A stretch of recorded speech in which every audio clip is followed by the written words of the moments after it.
Vamos a seguir, continuamos y vamos a conocer de una experiencia internacional, del éxito y de cómo ciertas alianzas pueden potenciar y obviamente entregar algo que es fundamental por estos días, mayor seguridad.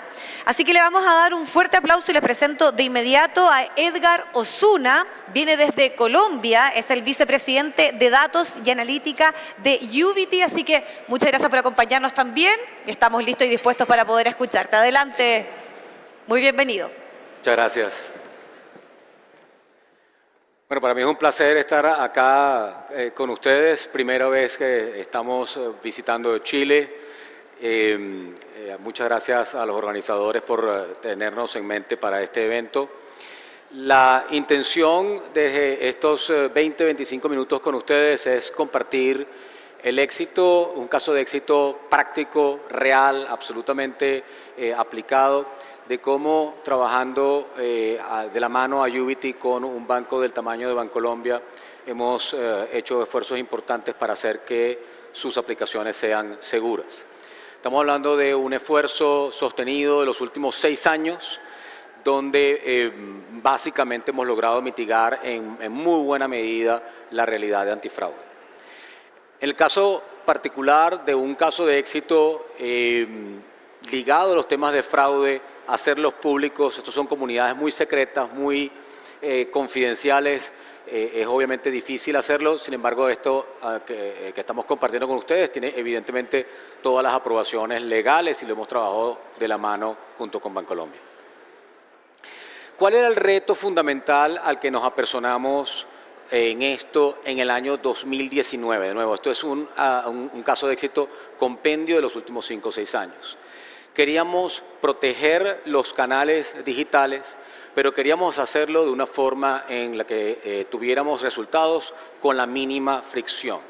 ¿Cómo hacemos para que un canal que está queriendo crecer, que está queriendo montar transacciones cada vez más sofisticadas, logre mitigar el tema de fraude y lo haga con la menor fricción? En ese año 2019, desde la compañía, desde Ubity, ya nosotros manejábamos los temas de los canales digitales de Bancolombia, pero en particular teníamos también y estábamos ofreciendo una solución de terceros, eso es muy importante.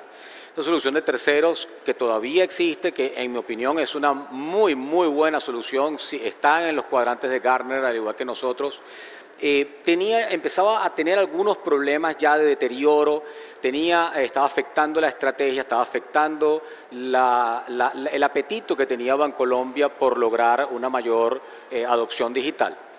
Pero, y quizás aquí hay un pequeño segue de la conversación, precisamente como estábamos desde mucho más tiempo, prácticamente el año 2013, administrando y operando esa solución para Bancolombia, teníamos también un volumen de datos impresionante y aquí el comentario lateral tiene que ver con la monetización de los datos, no para marketing, no para venta de datos en APIs, sino simplemente para construir valor de otra forma. Imagínense una organización que está sentada encima de billones de transacciones, fraude, no fraude, con toda la información disponible, el éxito de poder monetizar.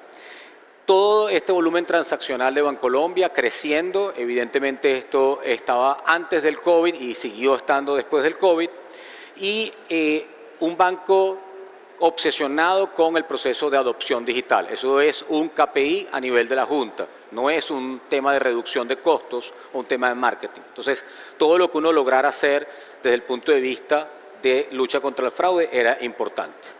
Había entonces en ese momento insatisfacción con la fricción y con la detección. En ambos casos había mucha fricción hacia los clientes y un bajo nivel de detección. Y teníamos, y quizás el último pedido del tema en ese momento era cómo diseñamos o cómo hacemos para implantar una nueva solución, pero sin que las áreas de tecnología tuvieran que lanzar ni siquiera media línea de código. Es decir, lograr cambiar los motores al avión, pero en medio vuelo. Y aquí estamos hablando de banca web, banca móvil, banca empresa, banca personas y algunas aplicaciones aledañas. Entonces, esa solución dio origen a un producto. La realidad es que estábamos trabajando muy de cerca y ese es parte de los éxitos de esta sinergia, es poder aparecer con un producto. Y ese producto tenía en su corazón 3 elementos. El primero tiene que ver con lo que yo llamaría un verdadero uso de Machine Learning, un verdadero uso desde el punto de vista de establecer modelos específicos para los datos del banco, específicos para las transacciones, los clientes, los perfiles del banco. ¿A qué me refiero con eso? Muchas veces cuando uno se aproxima a alguien que está intentando resolver este problema, se encuentra que hay gente que tiene 1, 2, 3 modelos a lo sumo. Aquí estamos hablando, de nuevo, el mundo empresas se comporta muy diferente del mundo personas, el mundo móvil es muy diferente del mundo web y una transacción de login es muy diferente a una transacción de pagos. Ya de por sí una transacción de pagos tiene destino de fondo, tiene monto, tiene otros atributos. Entonces, desarrollar en este caso modelos absolutamente customizados y múltiples modelos absolutamente customizados para lo que fue en ese momento la realidad transaccional de Bancolombia era muy importante. Ese fue el primer elemento, el primer pilar del éxito que les traemos en este caso acá para presentar. El segundo tiene que ver efectivamente con disponer de esa información histórica. La monetización de esos datos en un producto, en una serie de modelos, es muy importante, porque al final, ¿para qué estamos guardando los datos si no es para sacar algún tipo de utilidad, más allá de un tema de reporting tradicional? Además, esa data la estábamos guardando nosotros mismos dentro de Ayuvity, es decir, que venía de primera fuente de los canales y de nuestras propias aplicaciones. Hay el que dijera que los datos tenían problemas de calidad, probablemente tenía algún problema existencial, ¿no? El otro elemento que queríamos de nuevo, y lo resalto, tenía que ver con el contrato con el proveedor actual vence, tenemos que tener una solución en firme, colocada, y no teníamos más de 3 meses para implementar y salir a producción. Para aquellos que estén acá que son de banca, para también las fintechs entenderán que desarrollar productos y pasar eso a producción cuando uno va a manejar transaccionalidad crítica de pagos es algo que definitivamente no es trivial. Ahora, ¿cuáles fueron los resultados? Porque al final la razón de compartir esto con ustedes es hablar de resultados, no es hablar de PowerPoint, no es hablar de algo teórico, algo efímero. El primer resultado importante fue un aumento significativo, un aumento sustancial en la tasa de detección de fraude. Esos 70 que ven ahí no son 70%, son 70 puntos porcentuales de detección. En este gráfico de ROC, si me permiten un poquitico de la parte técnica, estadística detrás de esto, si ven el gráfico que está un poco a la derecha, cuando uno se acerca a ese umbral donde verdaderamente los bancos pueden, o las instituciones financieras realmente pueden detectar o alertar el fraude, estás hablando de menos del 1%. Si usted molesta más del 1% de los clientes, tiene un problema de fricción tremendo. En ese pequeño espacio donde uno puede alertar, la diferencia entre la curva naranja, que era el proveedor de nicho que en ese momento representábamos, y la curva de la solución que se le montó al banco, de esos 70 puntos puede significar detectar 6, 8, 10 veces más fraude para el mismo nivel de fricción de los clientes. Eso fue un brinco absolutamente cuántico desde el punto de vista del resultado.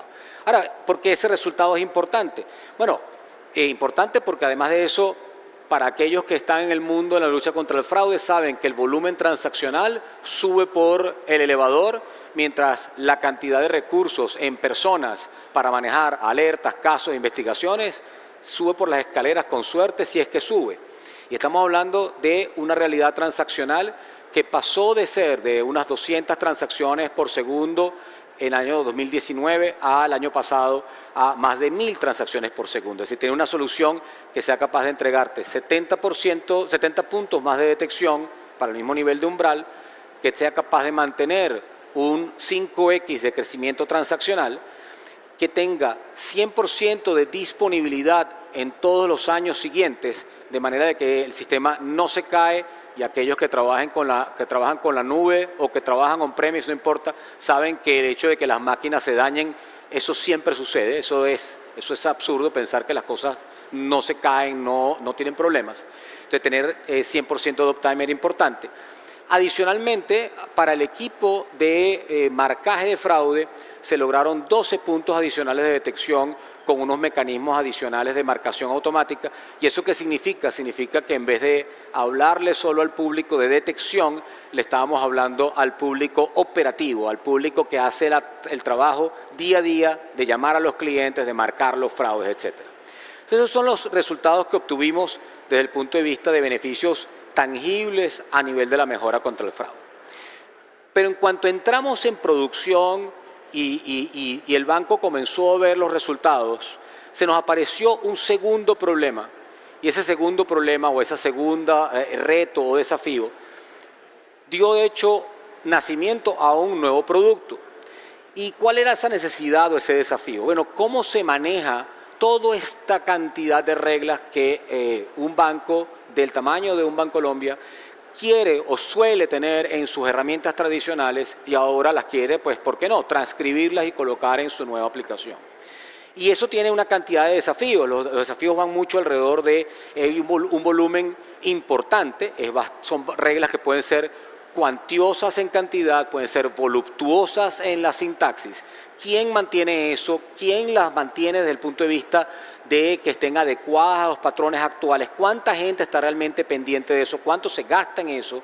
Eso genera importante consumo en tiempo, en recursos, presupuesto. No es cualquier persona la que agarra una regla y la cambia. Entonces, el reto era importante y era cómo automatizamos la creación de reglas o, en este caso, lo que uno llama a veces la última milla. Esa última milla en la detección de fraude, donde uno dice, tengo el motor, tengo el score, tengo el machine learning, tengo no sé cuánto, pero al final tengo que poner unas reglas. Bueno, en esa optimización de reglas nació justamente Sara, un producto, un agente inteligente, absolutamente prescriptivo, que ayuda justamente en ese caso a conectarse al motor de fraude, conectarse a los resultados y dar una opinión de un analista cualquiera que está simplemente ingiriendo un volumen importante de datos. ¿Y cuál era el target en ese momento con el banco? La verdad que el target era un poco decirle, señores, tienen ahora unos modelos, tienen ahora una solución diferente, pensemos en que ya el número de reglas que tienen ya no hace falta, de que ahora hay cosas que están en esas reglas que están descansando en el motor y queremos lograr una simplificación y, ¿por qué no?, un aumento en la detección y también un tema de mantenimiento. Entonces, a través del análisis de los datos se pudo justamente lograr tener esa capacidad de sugerir nuevas reglas automáticamente, mantener las reglas que estaban agregando valor y, como digo yo, por Dios y la Virgen, quita estas reglas que ya no están generando ningún valor, sino todo lo contrario, te están destruyendo valor. Es preferible, si usted tiene un volumen de reglas, pero un volumen de transacciones que quiere frenar, una cierta tasa de fraude que quiere tener, modelarlo y con eso actuar. Por otro lado, el proceso de sugerir nuevas reglas fue algo bastante novedoso porque normalmente eso estaba limitado a gente que tuviera un conocimiento muy particular del producto, un conocimiento muy particular de la realidad transaccional. Y de hecho hay una anécdota muy interesante en una de las primeras corridas de Sara. Sara se mete básicamente dentro y encuentra un pocket de transacciones donde se estaba corriendo en la aplicación, en el celular, la aplicación web y en ciertos casos, mejor dicho, todos los casos en dispositivos Android, pero realmente eran los estafadores aprovechando una vulnerabilidad que los clientes ni remotamente utilizaban. Y Sara agarró y dijo, alértame el 50% de lo que pasa por ahí. Eso lucía como una cosa absurda, pero menos del 0.003% de los clientes lo utilizaban. Es decir, Sara fue capaz de encontrar pockets donde valía la pena poner filtros, poner reglas y encontrar a los estafadores. ¿Qué resultados trajo Sara? No, Sara trajo como consecuencia una discusión muy particular. Normalmente estábamos acostumbrados a lidiar en las tasas de falso positivo de regla por regla. Sara fue capaz de entender todo el entramado de reglas, todo el entramado transaccional y decirle, señores, en este momento particular ustedes están detectando 40%. yo los puedo llevar a 71%, es decir, 30 puntos absolutos de detección sin aumentar la fricción, escogiendo este paquete de reglas. Cada uno de los punticos verdes que ustedes ven en esa gráfica significa o está compuesto por un paquete de reglas. Pero además la conversación del banco con el banco giró, porque ahora en vez de estar hablando de redactar nuevas reglas, ahora la discusión era en qué punto verde queremos estar. ¿Dónde quiere el banco estar en su estrategia? ¿Quiere apuntar a friccionar menos y detectar lo mismo? ¿Quiere apuntar a detectar más? Es decir, ya había unas métricas diferentes que ya no eran falsos positivos o tasas falsos positivos regla por regla. Entonces, esos 30 puntos porcentuales significó una mejora importante, se redujo significativamente, no tengo libertad para decir cuánto, pero significativamente el porcentaje de reglas, y con eso el equipo de antifraude evidentemente ganó un importante aumento en su eficiencia. Entonces, cuando uno trabaja de esta forma, uno ahora sabe, bueno, si escojo este escenario compuesto por estas reglas, voy a tener más o menos tantas alertas. Ahora el proceso de hacer el capacity planning del departamento que marca las alertas existe, ya no hay que me quede corto o me quede largo, porque se puede simular perfectamente todo lo que va a ocurrir hacia adelante. La experiencia de usuario obviamente mejoró significativamente, porque si uno logra moverse un poco más a la izquierda, uno logra más detección y sin embargo reducir cada vez más los niveles de alertamiento. Y eso, de hecho, eso ha sido un resultado importante, que aunque no está en el caso de estudio, cuando uno ve los datos de los últimos 6 años, uno ve prácticamente la tasa de alertamiento cayendo a 1/3 de lo que teníamos hace 6 años. Es decir, que el banco se siente confortable alertando a una tasa bastante menor de lo que lo hacía 5 o 6 años atrás. Cerrando, comentar con ustedes quizás factores de éxito que notamos más allá de lo técnico, que fue un elemento pivotal en el éxito. Lo primero es un tema de confianza mutua. Para nosotros fue un verdadero placer el poder desarrollar un nuevo producto de la mano de Bancolombia, de la mano de unos datos, pero particularmente hubo la confianza de decir, ok, denle, terminen el producto, colóquenlo, implántenlo. Es decir, que hubo un elemento de confianza mutua bastante importante, pero también, sin duda alguna, un tema de trabajo en equipo, ¿no? Porque no todo sale perfecto a la primera. Como decía mi colega que me precedió, los temas de innovar y los temas de estar dispuesto a equivocarse. El otro elemento fundamental es que definitivamente una cosa es tener datos, otra cosa es segmentar la manera en que vas a construir modelos y experiencias ligados a esos datos. Si nosotros hubiéramos agarrado los datos en abstracto y no nos hubiéramos metido a fondo en la realidad transaccional del banco, hubiéramos terminado probablemente con una solución similar, camisa talla única, como la del proveedor que ya estaban teniendo. Como cualquier franela que ustedes a lo mejor agarran acá en el evento, se la prueban y dicen, bueno, no me queda muy bien. Bueno, sí, porque es genérica, es para todo el mundo. El otro elemento que creo que ha sido clave es tratar de tocar un punto que en las entrevistas de Gartner se revela como uno de los elementos de más aprehensión de las instituciones financieras para los proveedores en este renglón, y es: no quiero integraciones complejas, no quiero tener que tocar mis aplicaciones. Ya yo tengo mis temas internos, yo tecnología, tengo mis temas internos con mis unidades de negocio para que también me llegue un proyecto de 3 años, $5 millones de implementar una herramienta antifraude. Entonces hubo muchísimo esfuerzo en hacer la integración absolutamente seamless para el banco, y desde ese punto de vista no hubo que escribir ni media línea de código. El otro elemento es definitivamente estar dispuesto a tomar riesgo para el uso de soluciones disruptivas. Es decir, hacer cosas disruptivas solo por hacerlas tampoco es el chiste, pero definitivamente hay que estar dispuesto a tomar riesgo.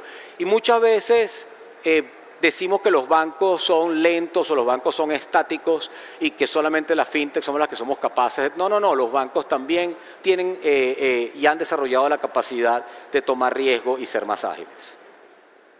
Por último, no menos importante, los temas de robustez. El tema de robustez operacional y de latencia es importantísimo. Cuando usted está hablando de un canal digital, de un banco de primer nivel en un país, créanme que si algo de eso falla o algo de eso se cae, las llamadas son al más alto nivel. La superintendencia, un ministro, Twitter o ahora X, es decir, te destruyen y te matan por cualquier lado. Entonces, si tú tienes un elemento de antifraude, tiene que ser excesivamente robusto, porque además los primeros que se enteran cuando usted está caído son los estafadores. No me pregunten cómo, pero se enteran muy rápido. Bueno, con 28 segundos de sobra termino. Muchas gracias por la atención.